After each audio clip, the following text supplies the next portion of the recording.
usage is the primary factor that determines meaning. And so I want to give two cautions regarding word studies. One is the so-called etymological fallacy, which is that once you know the etymological origin of the word, you have clearly understood it. That's not always true. Etymology is sometimes helpful, especially if you have nothing else to go on. But usage is what is most important and decisive. For example, take the English word understand, all right?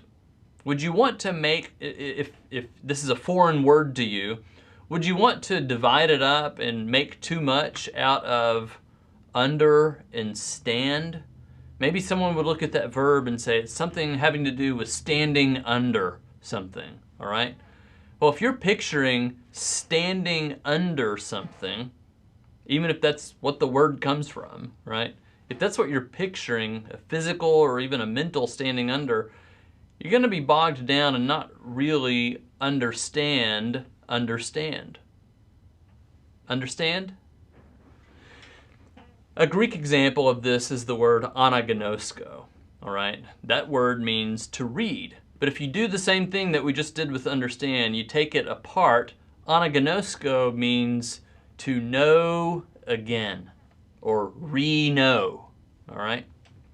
Well, is that really, does that help us understand that word to read? Probably not. At the same time, we can't entirely rule out that some Greek speakers and writers heard the word to know, gnosko, when they heard the word to read, anagnosko. And it's the sort of thing that a clever writer might exploit, but just be careful with that etymological fallacy.